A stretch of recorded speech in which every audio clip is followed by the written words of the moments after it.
চমৎকার জয়ের মধ্যেও আমি আমার মতে একটা ভুল দেখতাম পারাম। বাংলাদেশ দল যে কদিন ধরে খেলের ষষ্ঠ বোলিং অপশন নাই।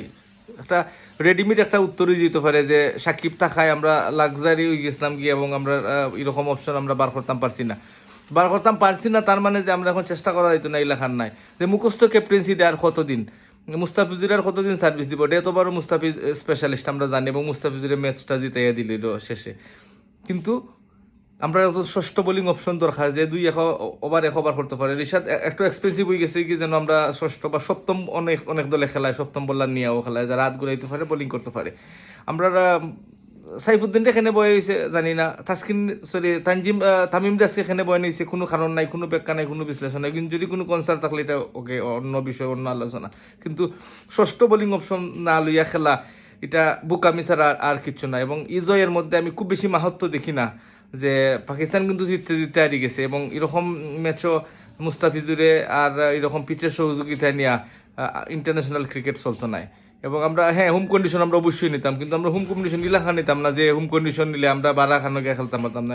অনেকে অজুহাত দেখাইতে পারেন বা অনেকে উদাহরণ দেখাইতে পারেন যে শ্রীলঙ্কার বিরুদ্ধে আমরা শ্রীলঙ্কার মাটিতে গিয়ে খেলছি। এটা একটা কাকতালীয় বিষয় হইতে পারে। আর শ্রীলঙ্কা খুব পালা দল যে এখন এরকম নাই, টি-20 তারা এখনও স্ট্রাগল করে, এবং তারা স্টাবলিশড দল নাই এখানেও। তার সাথে যেটা মহাভারত শুদ্ধ নয়, আরও বড় ব্যবধানেও আমরা জিততাম পারি শ্রীলঙ্কার সাথে। কারণ শ্রীলঙ্কা দলটা এখন তারা বাংলাদেশের মতো নিয়ে একটা চেঞ্জের মধ্যে দিয়ে যার।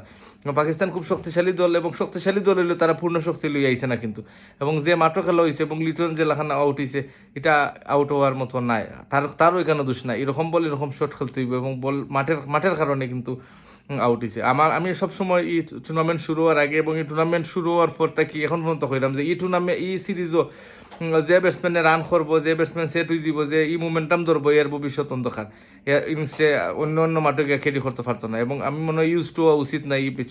এটা কোনো মন্ত্রে যাক গিয়ে সিরিজটা মিরপুরের যে মাঠ, এই মাঠও এই পিচ এইরকম খেললে আসলে ক্রিকেটের উন্নয়ন হইতো না। আর টি-20 চালু হয়েছে দুমদারাক্কার লাগে এবং মজার লাগে। এবং টি-20 খেলা হয়েছে না যে ওয়ান ডে স্টাইলে খেলার লাগে, টি-20 হয়েছে না যে 120-30 রানের পিচ এরকম না। মাঝে মধ্যে 2-4টা ইনিংস হইতে পারে। এবং বাংলাদেশ ক্রিকেট বোর্ডে প্রত্যেকটা সাংবাদিককে ওলাখান তারা কনভিন্স করছে, এবং প্রত্যেকটা সাংবাদিককে কিন্তু ক্রিকেট বোর্ডের প্রশংসা করে, এবং এই পিচের প্রশংসা করে।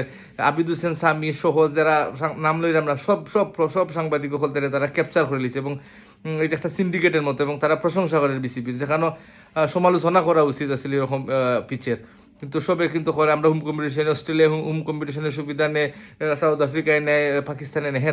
তারা একটা মানসম্মত পিচ করে, যেটা আইসিসি টুর্নামেন্টও তারা ট্রফি জিততে সহযোগিতা করে।